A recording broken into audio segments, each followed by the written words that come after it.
Doctor Joseph Murphy यांनी the power of your subconscious mind या पुस्तकामध्ये आपले मन आणि आपल्या मनाची जी मोठी शक्ती असते ती आपल्या जीवनामध्ये किती मोठ्या प्रकारची जादू घडवून आणते ते त्यांनी सांगितले आहे. तुमच्या शरीराच्या सगळ्या महत्त्वाच्या प्रक्रिया अचेतन मन नियंत्रित करते. त्याला सगळ्या प्रश्नांची उत्तरे माहीत असतात. पुढे ते म्हणतात, तुमचे अचेतन मन कधीही झोपत नाही, विश्रांती घेत नाही, तर ते निरंतर काम करीत असते.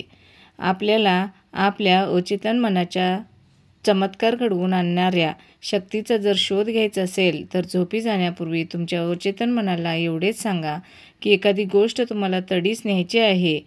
तुम्हाला हे बघून सानंदाश्चर्य वाटेल की तुमच्या आत अशी ताकद सक्रिय होईल जी तुम्हाला तुमचे हवे ते परिणाम घडवून आणतील. तुमचे अचेतन मन हे तुमचे आदर्श, आकांक्षा आणि लोकहिताच्या उत्कट इच्छांचे उगमस्थान आहे. काही वर्षापूर्वी ते पुढे सांगतात, काही वर्षापूर्वी मला ऋषिकेश येथील योगा फॉरेस्ट युनिव्हर्सिटीत व्याख्यान द्यायला आमंत्रित केले होते. तिथे असताना मुंबईहून येणाऱ्या एका सर्जनशी माझा दीर्घ वार्तालाप बोलणे झाले. त्यांनी मला डॉक्टर जेम्स एस्डेलची आश्चर्याने थक्क करणारी कथा सांगितली.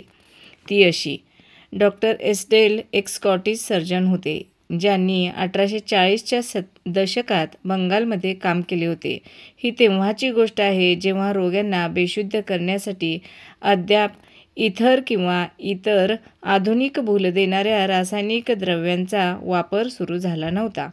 असे असूनही 1843 ते 1846च्या दरम्यान डॉक्टर एस्डेल यांनी सर्व प्रकारच्या मिळून जवळजवळ 400च्या आसपास मोठ्या शस्त्रक्रिया केल्या होत्या. यामध्ये डोळे, कान व गळ्यावरील शस्त्रक्रियांशिवाय अंगविच्छेदन, कॅन्सरसारख्या वाढलेल्या गाठी दूर करण्याच्या शस्त्रक्रियांचा देखील समावेश होता. या सगळ्या शस्त्रक्रिया केवळ मानसिक भुलीच्या अंमलाखाली केल्या गेल्या होत्या. रोगी म्हणायचे की त्यांना दुःख वा वेदना जाणवत नव्हत्या आणि शस्त्रक्रिया करीत असताना एकही रोगी दगावला नव्हता.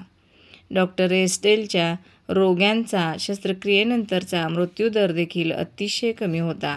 ही गोष्ट त्यावेळची आहे जेव्हा लुई पाश्चर व जोसेफ लिस्टर सारख्या शास्त्रज्ञांनी सूक्ष्म जीवाणूमुळे जंतुसंसर्ग म्हणजेच इन्फेक्शन होतो याची नोंद घेतली नव्हती.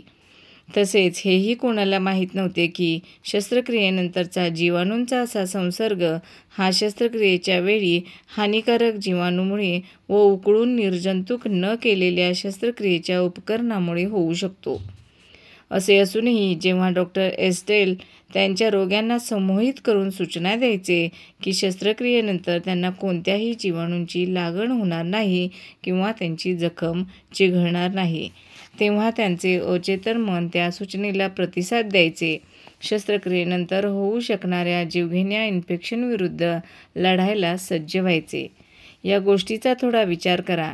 150 वर्षापूर्वी स्कॉटिश सर्जनने अचेतन मनाच्या चमत्कारी शक्तीचा वापर कसा करायचा याचा शोध लावला होता. त्याच्यासाठी आदराने मान झुकवायला तुकवायला हे कारण पुरेसे आहे. ज्या पराभौतिक शक्तींनी डॉक्टर एस्डेलना प्रेरित केले व त्यांच्या रोग्यांचे जीवघेण्या धोक्यांपासून संरक्षण केले, त्या शक्ती तुमच्यासुद्धा ताब्यात येऊ शकतात. तुमचे अचेतन मन तुम्हाला स्थळकाळाच्या बंधनातून मुक्त करू शकते. ते तुम्हाला सर्व यातना आणि दुःखापासून मुक्त करू शकते. तुमच्या सगळ्या प्रश्नांची उत्तरे ते देऊ शकते, मग ते प्रश्न कोणतेही असोत. तुमच्यात अशी अज्ञात व प्रज्ञा आहे, अशी शक्ती आहे जी तुमच्या बुद्धीच्या आवाक्यापलीकडची आहे. तिचा चमत्कार तुम्हाला आश्चर्याने स्तंभित करू शकतो. हे सगळे अनुभव तुम्हाला आनंदाने भारून टाकतील व तुम्हाला तुमच्या स्वतःच्या अचेतन मनाचा चमत्कार घडवून आणणाऱ्या शक्तीवर विश्वास ठेवण्यास मदत करतील. धन्यवाद.